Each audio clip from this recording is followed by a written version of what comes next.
가정에서 온라인 예배로 영광 올려드리시는 우리 주님의 교회 성도님들 사랑하고 축복합니다. 우리 찬양, 하나님께 찬양으로 영광 올려드리겠습니다. 찬송가 191장입니다. 내가 매일 기쁘게.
네, 197장입니다. 197장 드리겠습니다.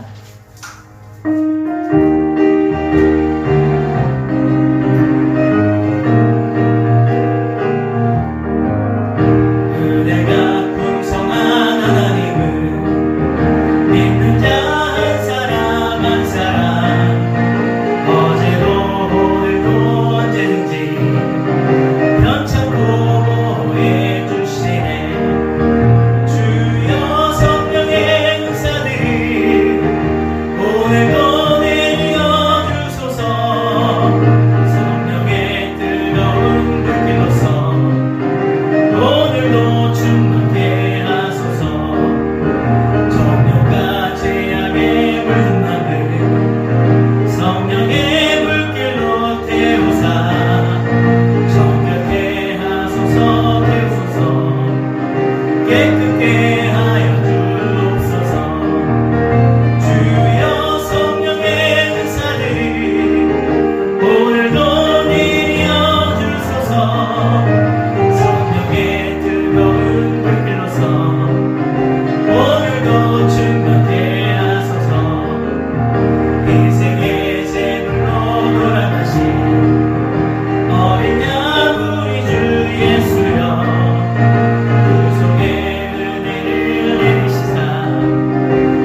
오늘도 충만한 주여 성령의 은사들 오늘도 내려주소서. 성령의 뜨거운 불길로서 오늘도 충만케 하소서. 아멘. 195장 드리겠습니다.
우리 마음에 내주하여 주시고 오늘도 충만하게 하사 또 하나님 늘 감동하여 주시고 하나님의 귀한 말씀으로 오늘도 역사하여 주시옵소서.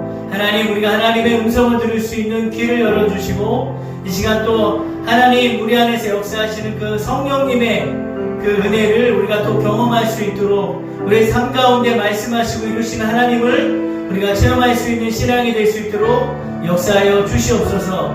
우리 안에 모든 신앙의 틀을 다 깨주시고 무너뜨려 주시고 오직 하나님의 성령의 그 감동만이 날마다 충만하게 하여 주시옵소서. 우리 이러한 마음을 한번 기도 한번 하겠습니다. 주여! 하나님 아버지 감사합니다. 하나님 오늘도 성령의 충만함을 구합니다. 성령께서 저희들 마음에 내주하시고 역사하여 주셔서 우리가 삶 가운데 하나님의 말씀을 깨닫고 또 그 말씀을 이루시는 또 성령의 역사를 경험하게 하여 주시므로 우리의 모든 아버지 고정관념과 편견과 우리의 모든 신앙의 틀이 무너지게 하시고 오직 성령의 감동만이 하나님의 아버지 그 놀라우신 역사하심만이 삶 가운데 늘 드러나게 하여 주시옵소서. 하나님 이 시간 또 온라인 예배로 드리는 우리 주민교회 모든 성도님들 가운데 함께하여 주시고 이곳에서의 은혜가 동일하게 각 가정에서 아버지 임할 수 있도록 하나님 역사하여 주시옵소서. 감사합니다. 감사합니다. 하나님 홀로 영광 받아 주시옵시고 거룩하신 예수 그리스도의 이름으로 기도하옵나이다. 아멘. 하나님 말씀 사도행전 11장 1절에서 18절까지입니다. 사도행전 11장 1절에서 18절까지 말씀입니다.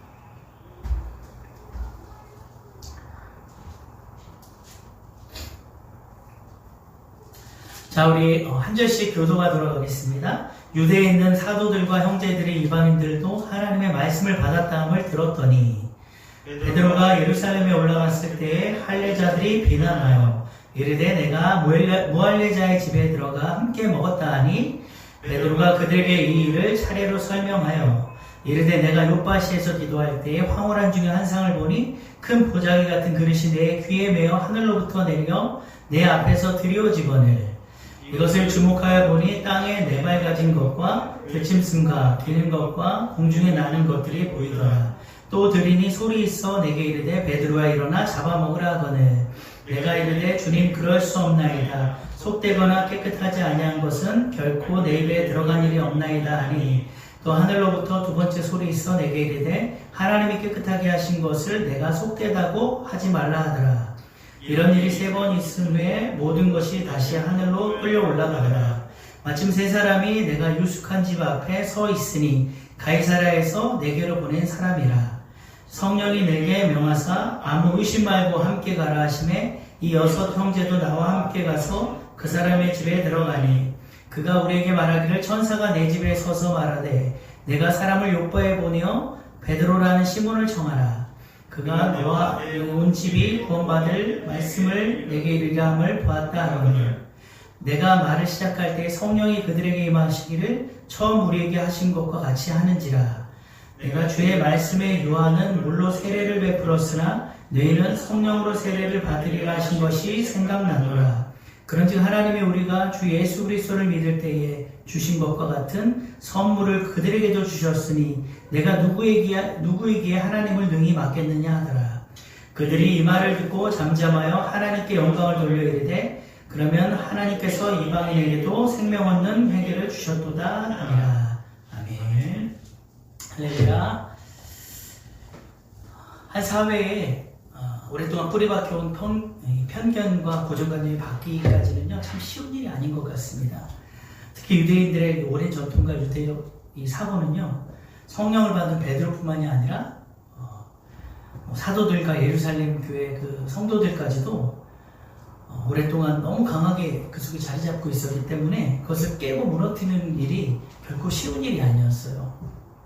하나님이 아니고서는 도저히 그들의 그 철옹성모 같은 그 틀을 허무는 것이 쉽지 않은 일이었던 거죠.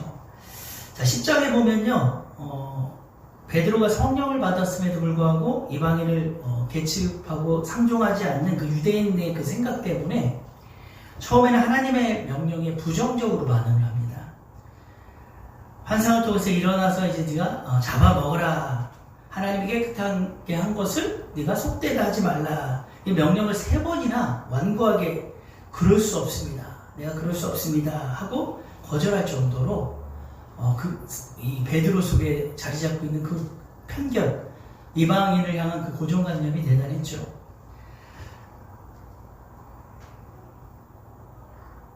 자, 근데 어느 정도였냐면, 자, 베드로가 예수님께서 주의 사자가 이제 그 환상을 보여주면서 잡아먹으라고 한 그 짐승들이 정한 것과 부정한 것이 섞여 있었기 때문이에요. 정한 것만 그곳에서 내려오는 것이면 베드로가 당연히 하나님께 먹는다고 했겠죠. 그런데 그곳에는 부정한 것까지 섞여 있었기 때문에 그 부정한 것을 자기는 먹어본 적도 없고 먹을 수 없다고 그렇게 완강하게 지금 대답을 하고 있는 거죠. 그러니까 그 부정한 것들이 뭐였습니까? 바로 이방인들을 뜻하는 것이었잖아요. 그러니까 자기 속에 이 부정한 것들은 절대 취할 수 없다. 이렇게 하나님께 완고하게 아주 대답을 하는 거죠. 그래서 베드로가 요바에 머물러 있을 동안에 고넬료와 사람들을 보냈던 것이 제가 지난번에도 말씀드린 것처럼 요바라는 이 도시가 그 요나 선지자가 하나님 말씀에 니느웨 성으로 가서 복음 전하라, 하나님 말씀 전하라는 회개의 말씀을 전하라는 그 말씀에 불순종하고 결국은 다시스로 가는 배를 탔던 곳이 요바거든요. 그러니까 요나 입장에서 이스라엘의 원수인 니느웨 백성들에게 하나님의 말씀을 전하는 것이 너무나 못마땅했고 또 그들이 회개하는 것조차 또 회개하고 또 하나님으로부터 용서함 받는 것조차 너무나 자기 생각에 그것이 옳지 않다고 생각을 했기 때문에 그가 그렇게 하나님 말씀에 불순종해서 요바를 통해서 이제 다시스로 가게 된 거죠. 근데 오늘 베드로도 마찬가지로 지금 요바에 머물고 있었다 하는 것이 그 요바에 머물고 있을 때 누구 집에 있었습니까? 무두장이 시몬의 집에 있었잖아요. 그가 어찌됐건 그의 신분이 무두장이라는 동물 가죽을 벗겨가지고 그렇게 뭐 가죽 제품을 만들어 파는 그런 천한 직업의 사람이었을지라도 어찌됐건 그가 유대인이었거든요. 그러니까 베드로의 사고에 유대인까지는 자기가 복음을 어찌됐건 뭐 이러한 사람일지라도 그런 천한 직업을 가진 사람일지라도 유대인들에게까지는 자기가 복음을 전하겠지만 이방인들에게까지는 복음을 전할 수 없다는 그 고정적인 관념, 고정관념이 아주 뿌리 박혀 있었던 거죠. 자, 그래도 다행히 그가 이제 결국 하나님께 순종을 하고 고넬료의 집에 방문을 했기 때문에 그곳에 이제 놀라운 역사가 나타난 것이죠. 베드로가 고넬료의 가정에 이제 예수님의 공생의 사역과 십자가의 죽으심, 또 부활에 관해서 이렇게 말씀을 전하고, 또 사도들이 이제 그 뒤를 이어서 주님의 사역을 위임받게 되었다는 그런 말씀들을 이제 전하는 그 순간에 그 말씀을 할 때에 누가 임하셨냐면 성령이 임하셨어요. 그래서 그들이 이제 또 성령을 받고 방언을 말하게 되고, 그래서 그로 인해서 베드로와 그와 함께 동행한 이제 할례받은 신자들이 이방인에게도 성령을 부어주신 하나님의 역사하심에 아주 깜짝 놀랐던 거죠. 자기들만의 하나님이라고 생각했는데 자기들만을 구원하시는 하나님, 이방인들은 정말 지옥의 땔감이라고 여길 정도로 그러한 사상이 지배했던 이들이 지금 이방인들과도 함께 하시는 하나님이라는 사실을 이제 알게 된 것이죠. 자, 그런 가운데 본문 11장 1절을 보면은 이제 다른 사도들과 예루살렘 교회 신자들이 이 이방인들도 하나님의 말씀을 받았다 하는 이런 소문을 듣게 됩니다. 그런데 문제는요, 그 소식을 들은, 이 소문을 들은 사람들의 이 예루살렘 신자들의 반응이에요. 우리 다 같이 한번 2절 3절 한번 읽어보겠습니다. 시작. 베드로가 예루살렘에 올라갔을 때에 할례자들이 비난하여 이르되 내가 무할례자의 집에 들어가 함께 먹었다 하니. 자, 지금 베드로를 비난하는 자들은요, 다름 아닌 사도들과 예루살렘 교회 신자들이었어요. 그 중에서도 이제 상당히 보수적이었던 좀 할례파 신자들이었죠. 근데 중요한 것은 이 할례파 신자들이 비난하는 것이 그 문제의 본질을 그들의 그 비난이 문제의 본질을 전혀 모르고 있다는 거예요. 본질은 이방인들도 하나님의 말씀을 받았다, 이방인들에게도 하나님의 성령이 임하였다 하는 것이 바로 문제의 본질인데, 지금 이들이 뭐라고 말하냐면 지금 베드로가 무할례의 집에 들어가서 함께 식사를 했다는 것을 문제를 삼고 있어요. 자, 할례자들이라는 이 표현은요, 이제 예수 그리스도로 인해 회심하였음에도 불구하고 이들이 여전히 할례를 받지 않고서는 하나님의 백성에 속할 수 없다는 그 율법의 관점에서 지금 이방인들을 바라보고 있다는 거예요. 이들은 예루살렘 신앙 공동체 안에서 할례가 구원에 있어 꼭 필요한 것이라고 주장을 했던 거죠. 그래서 무할례자들이, 이방인들이 구원을 받는 것은 말도 안 되는 일이라고 생각을 한 거예요. 그런데 앞에서도 언급한 것처럼요, 할례자들이 베드로를 비난한 이유가 할례받지 않은 이방인들에게 베드로가 말씀을 전파하였다는 사실보다는 오히려 무할례자인 이방인의 집에 들어가서 함께 음식을 먹었다는 이런 사실이 있었던 거죠. 그래서 본질인 복음 전파 문제를 전혀 거론하지 않고 베드로가 이제 함께 먹었다는 이 사실만을 이제 문제에 삼고 있는 건데요. 그런데 여러분, 구약 성경 어디를 찾아봐도 뭐 이방인들과 뭐 율법 계명에도 그렇고요, 이방인들과 함께 식사를 하는 것이 뭐 율법에 어긋난다, 뭐 그렇게 되면 구원을 받지 못한다, 그것이 죄이다, 이런 말씀은 없어요. 단지 이렇게 이들이 생각하는 것은 랍비들의 어떤 그런 유전과 전통이었을 뿐이에요. 그래서 하나님께서 이제 하사시 율법에는 전혀 그러한 내용이 없는데 이들은 이렇게 율법을 이제 강조하기보다는 오히려 이방인과의 식탁 교제를 이제 금지한 그 랍비들의 그 유전을 더 내세우고 있는 거죠. 할례자인 유대인이 무할례자인 이방인과 식탁 교제를 하게 되면은 수치스럽고 치욕적인 일로 생각했어요. 왜냐하면 그것을 부정한 행동으로 여겼는데, 왜냐하면은 이들의 생각에 이방인의 식탁에는 이제 우상에게 제물로 바쳤던 그런 부정한 음식들이 분명히 섞여 있었을 것이다. 그래서 자기들의 정결을 지키기 위해서는 무할례자들의 이 식탁에 참여하는 것이 옳지 않다 이렇게 생각을 한 거죠. 그들과 아예 상종을 하면 안 된다. 이들 만나면 안 된다. 이렇게 생각을 한 거예요. 그래서 이방인들에 대한 이러한 태도가 심지어는 동족 할례자인 죄인과 세리와 뭐 이런 사람들에게까지로 그 태도가 이어진 걸 볼 수가 있잖아요. 그래서 바리새인들은 막 예수님이 세리와 죄인들과 함께 음식 먹는 걸 보고 막 비난하고 그러지 않았습니까? 그래서 아무튼 이 할례자들의 이러한 태도가요, 예수님을 비난하고 핍박했던 자들과 사실 어찌 보면 이걸 회개하지 않고 돌이키지 않으면은 별반 차이가 없는 거예요. 그래서 십자가를 통해 예수님께서 허물어버리신 그 벽을 갖다가 다시 올려 쌓는 것으로 생각할 수 있어요. 다시 올려 쌓는 것이 되는 거죠. 그래서 이것은 반드시 개혁되지 않으면 안 되는 아주 심각한 문제였던 것입니다. 우리는 과연 어떨까요? 우리에게도 어딘가 모르게 이제 불신자들을 우리가 너무 열등하게 보고 우리만 거룩한 사람이라고 이렇게 생각할 때가 혹시 있지 않습니까? 저부터도 그런 마음이 제 속에 좀 깔려있는 것을 제가 이렇게 느낄 때가 있어요. 저도 예전에는 그랬던 사람인데도 불구하고 담배 피우고 막 술 마시는 사람만 봐도 되게 미개하고 또 가까이에서는 안 될 사람이라고 이렇게 제가 생각할 때가 저도 가끔 있더라고요. 심지어는 믿지 않는 가족들을 바라보는 시선도 예전에 우리가 믿음 충만할 때는 오히려 믿지 않는 가족들을 사단 마귀 취급하고 이럴 때도 있었어요. 나를 핍박하는 원수라고 이렇게 볼 때가 있었잖아요. 그래서 여러분, 우리가요, 신앙을 통해 더 낮아지고 더 사랑하고 더 품을 수 있고 더 긍휼하게 여길 줄 아는 그런 마음이 있어야 되잖아요. 그래서 우리 또한 이 신앙의 틀을 만들어서 그 틀에 맞지 않는 것들을 다 배척하고 무시하고 그러고 있지 않은지 우리가 한번 돌아볼 필요가 있다는 거죠.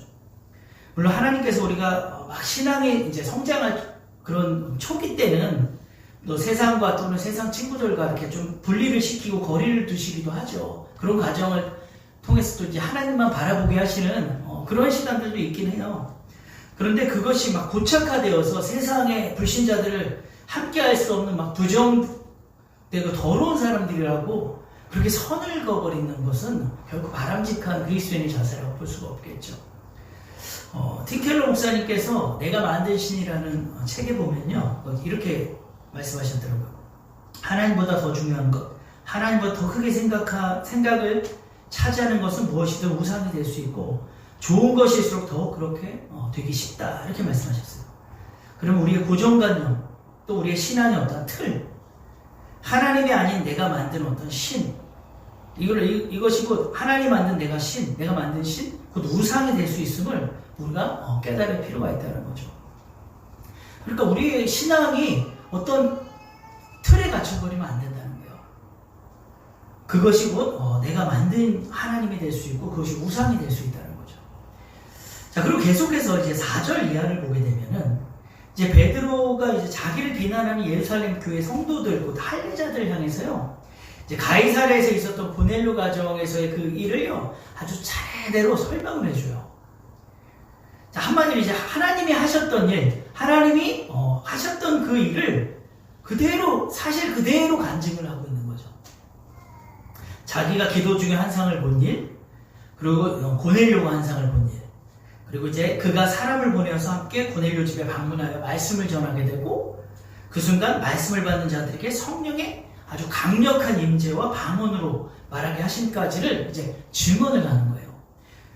그 내용이 이제 5절부터 16절까지 이제 말씀이라고 할 수 있죠. 15절까지. 자, 근데 16절에 보면요, 15절부터 우리 한번 16절, 15절, 16절 다시 한번 읽어볼게요. 시작. 내가 말을 시작할 때에 성령이 그들에게 임하시기를 처음 우리에게 하신 것과 같이 하는지라. 내가 주의 말씀에 요한은 물로 세례를 베풀었으나 너희는 성령으로 세례를 받으리라 하신 것이 생각나노라.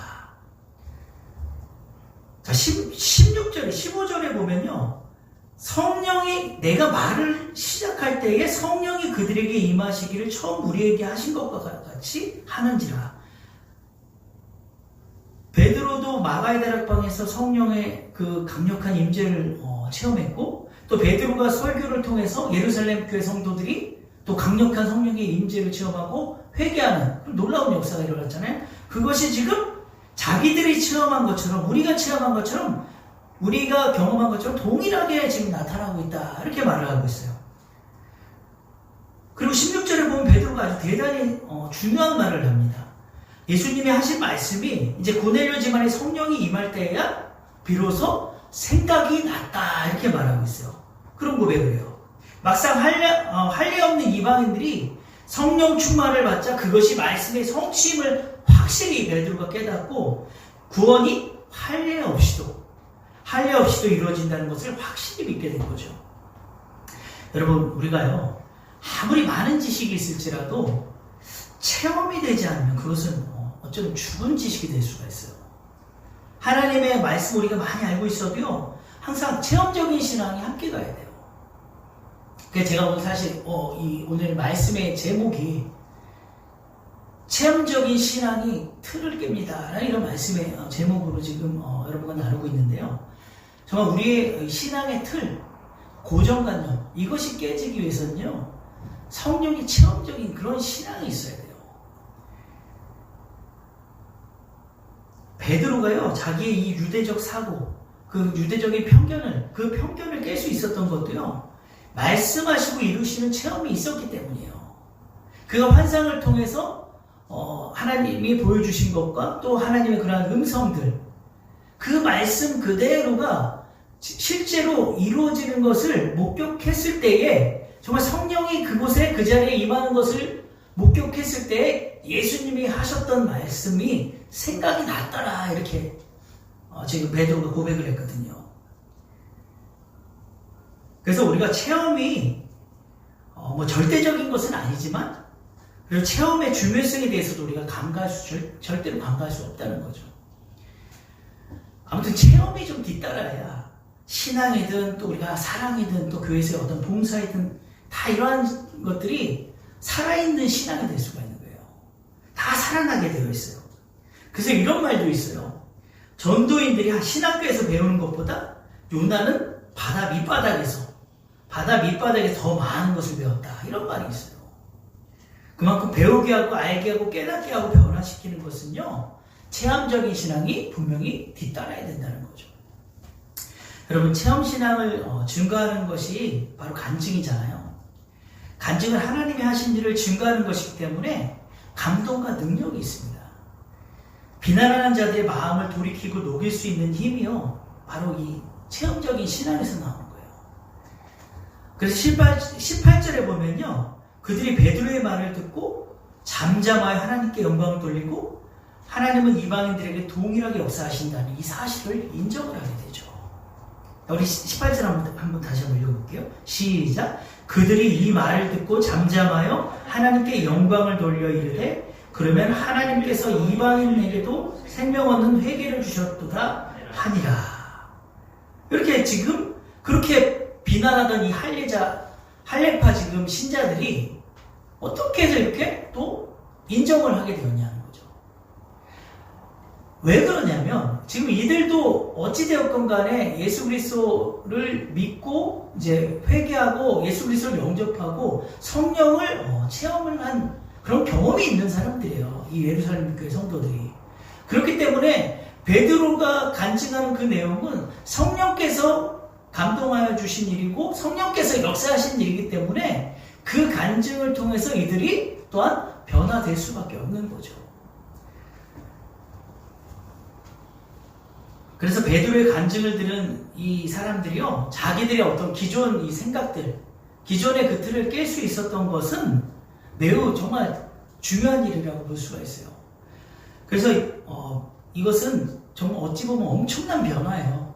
베드로도 그렇지만 지금 베드로나 이 예루살렘 교회 성도들이나 마찬가지로 지금 이 성령의 사역을 인정한다는 것, 이 순간 이들이 금세 마음을 돌이키고 지금 변화되었다는 것, 하나님을 그 베드로의 간증을 인정하고 하나님께 영광을 돌렸다는 이 사실은요, 엄청나게 중요한 일이라고 볼 수가 있어요. 그래서 당시 유대교의 한계를 뛰어넘지 못했던 이 유대인들과는 완전히 다른 정말 결정적인 차이라고 볼 수가 있죠. 당시 유대인들은 어땠습니까? 자기들의 그 고정관념, 유대적 사고를 절대 깨지 않아요. 자기들의 그 어떤 의로움을 항상 드러내고 하나님의 의보다 자기의 의를 드러내기를 좋아했던 그들은 결코 그것을 바꾸려 하지 않았어요. 그래도 이들은 지금 성령을 받고 회심을 한 자들이었기 때문에 앞에서도 언급한 것처럼 그래서 이 일이 가능하지 않았나 우리가 이렇게 볼 수 있다는 거죠. 그 성령의 명령에 의해서 복종했던 이 베드로의 간증에 이제 감동을 받고 인정을 할 수 있었던 거예요. 자기들의 편견, 고정관념, 유대적 사고와 그 전통의 틀을 깰 수 있는 것이요 이들에게 정말 축복이 은혜인 거죠. 유대교인들 보십시오. 그들은 절대로 자기들 생각 안 바꿉니다. 자기들이 가지고 있던 이 유대주의적 고정관념에서요 한치도 벗어나지 않기 때문에 끝까지 예수 그리스도를 인정하지 않는 거예요. 제가 아는 이 장로님도요 이제 인류대학의 대학원까지 나오시고 이제 보건복지부에서 막 꽤 높은 자리에 있었던 그런 엘리트였는데 이분이 이제 자기의 신념과 틀이 워낙 강한 분이셨어요. 자, 그런데 이분이 어느 날 입술이 아주 그냥 주먹만한 크기로 부어가지고 교회에 나타나신 거예요. 그런데 알고 보니까 이분이 장로님께서 목사님 설교가 마음에 들지 않아서 그 속에서 판단하고 자기의 어떤 그 신앙의 틀에 맞지 않는 설교에 대해서는 항상 자기 속에서 정죄하고 비난하고 자기 잣대를 가지고 그렇게 설교를 평가했던 그런 적이 이제 본인이 몇 번 있었는데 하나님이 그러한 교만한 자기를 치셨다 이렇게 말씀을 하시더라고요. 그래서 입술이 정말로 주먹만한 크기로 이렇게 되어버렸다 이렇게 말씀하시더라고요. 그래서 하나님이 네가 회개하지 않으면 당장 회개하지 않으면 네가 이제 앞으로 벙어리가 될 수도 있다 이렇게 경고를 하셨다고 그러더라고요. 그래서 이 장로님이 3일 금식을 하고 결국 3일 금식 끝나고 이제 나서야 입술이 정상으로 돌아왔어요. 그러면요 이 장로님이 자기 어떤 지식적인 신앙 자기의 어떤 신념, 편견 이 모든 틀을요 하나씩 다 깨시고 그 체험적인 신앙을 통해서 하나님이 자기를 완전히 무너뜨리셨다 이렇게 간증을 또 후회하신 것을 제가 본 적이 있습니다. 그래서 여러분요 우리가 항상 지식적인 신앙뿐만이 아니라 하나님을 직접적으로 체험하는 그러한 체험적인 신앙이 분명히 우리에게 있어야 되는 줄 믿습니다. 그것만이 우리의 어떤 신앙의 틀을 깰 수가 있어요. 하나님의 이 체험적인 신앙은 우리의 생각을 초월하기 때문에 우리의 어떤 신념과 우리의 편견을 초월하기 때문에 우리는 이런 체험적인 신앙을 반드시 경험할 필요가 있다는 거죠. 자, 그래서 예루살렘에서 이 베드로의 전도 보고가 할례자들의 비난으로 시작이 되었지만 그러나 베드로는 당황하지 않고 침착하게 하나님이 하신 일을 간증함으로써 최종적으로는 이 비난한 자들의 고정관념과 편견의 틀을 무너뜨리고 그들로 하여금 하나님께 영광을 돌릴 수 있게 되었다. 그들로 하여금 그들이 영광을 돌리게 되는 그러한 말씀이 오늘 우리에게 주시는 귀한 교훈인 줄 믿습니다. 그래서 그렇게 할 수 있었던 원동력은요 말씀하시고 이루시는 것을 직접 목격한 체험신앙에서 비롯된 것이라 할 수가 있고요. 비난하는 자들조차도 이 베드로의 간증을 통해서 그들 또한 간접 체험이 된 거잖아요. 그래서 그들이 변화되고 그들이 자기들의 그 신앙의 틀을 무너뜨린 것을 우리가 볼 수 있었습니다. 그래서 여러분 먼저는요 우리도 우리의 편견과 고정관념 신앙의 모든 틀을 다 무너뜨리기 원합니다. 혹시라도 내가 만든 신을 섬기는 일이 없도록 우리가 늘 우리 자신을 한번 점검해 봤으면 좋겠습니다. 우리에게는 성령의 체험과 회심과 또 회개의 눈물이 있지 않습니까? 그래서 충분히 성령의 감동 앞에 우리 자신을 내려놓고 하나님께 영광을 돌릴 수 있는 그러한 은혜가 있는 줄 믿습니다. 여러분에게 날마다 하나님이 말씀하시고 이루시는 것을 목격하시고 또 간증하실 수 있는, 그래서 또한 내가 혹시라도 체험하지 못했을지라도 더욱더 체험하기를 사모하시되 또 다른 사람의 간증을 통해서도 나를 좀 돌아볼 수 있는 그러한 은혜가 있는 여러분들 계시길 예수님의 이름으로 축복합니다. 기도하시겠습니다. 우리 찬송 하시고 기도하겠습니다. 예수를 나의 구주 삼고 288장인가요?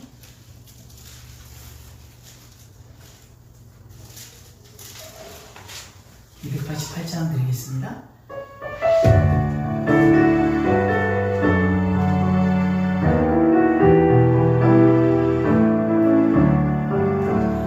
예수를 나의 구주 삼고 성령과 비로소 거듭나니 이 세상에서 되어보니 하늘의 영광 누리도다. 이것이 나의 간증이요 이것이 나의 찬송이세. 나 사는 동안 끊임없이 구주를 찬송하리로다. 온전히 주께 맡기네요. 사랑의 음성을 듣는 중에 천사들 왕래하는 것과 하늘의 영광 보리로다. 이것이 나의 간증이요 이것이 나의 찬송이세. 나 사는 동안 끊임없이 구주를 찬송하리로다. 주 안의 기쁨 누림으로 마음의 풍랑이 잔잔하니 세상과 나는 간 곳 없고 구속한 주만 보이도다. 이것이 나의 간증이요 이것이 나의 찬송이세. 나 사는 동안 끊임없이 구주를 찬송하리로다. 아멘. 우리 한번 기도했으면 좋겠습니다. 베드로를 비난했던 사람들이 이방인들이 아니었죠. 유대교인들이 아니었고 회심한 그리스도인들이었습니다. 그러나 그들에게는 아직도 깨지 못한 그런 고정관념이 있었기 때문에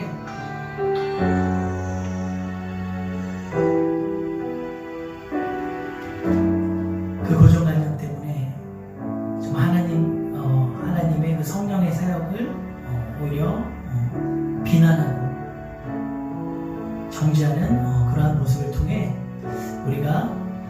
우리에게도 혹시라도 그러한 편견과 고정관념에 어떤 우리만의 신앙의 틀이 있진 않은지 우리가 한번 돌아봤으면 좋겠습니다.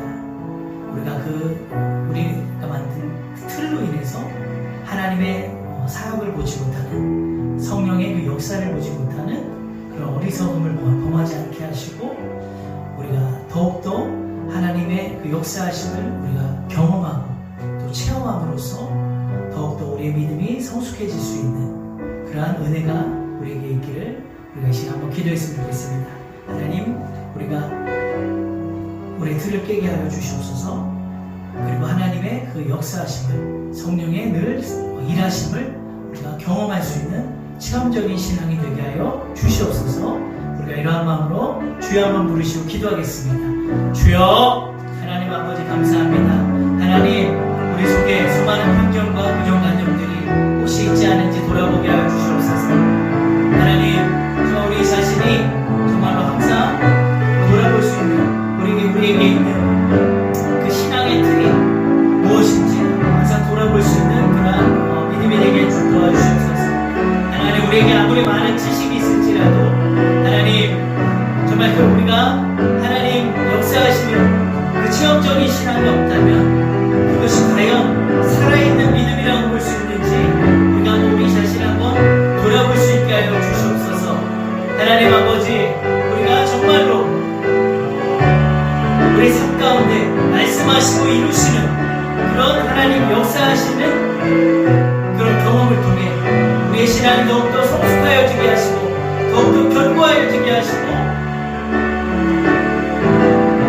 하나님께 영광을 올려드리는, 그래서 우리가 혹여라도 정말 비판과 비난과 정죄하는 자리에 서지 않게 하시고 늘 영적으로 깨어있어 하나님의 일하심을 아버지 볼 수 있는, 아버지 그로 인해 영광을 돌릴 수 있는 그러한 신앙이 되게 도와주시옵소서.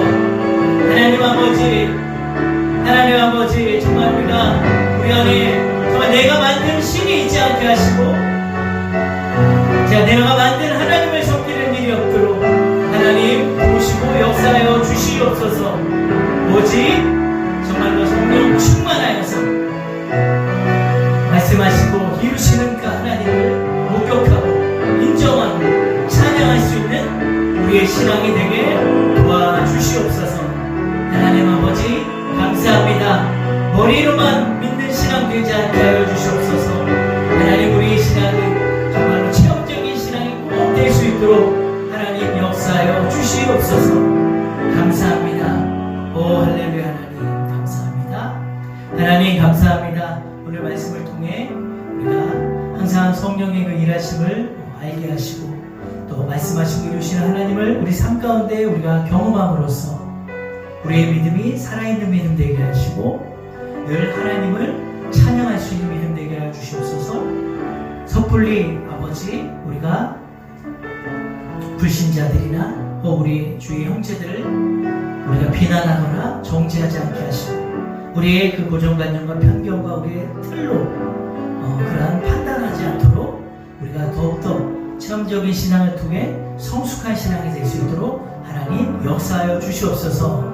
우리 주님의 교회 성도님들 늘 성령 충만함을 힘입어 하나님의 일하심을 삶 가운데 볼 수 있는 그러한 모든 성도님들 될 수 있도록 하나님 역사하여 주시옵소서.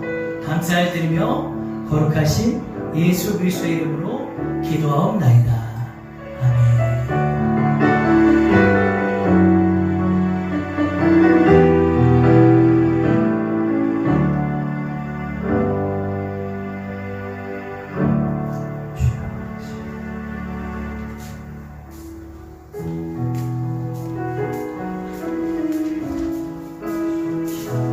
수고하셨어요, 목사님.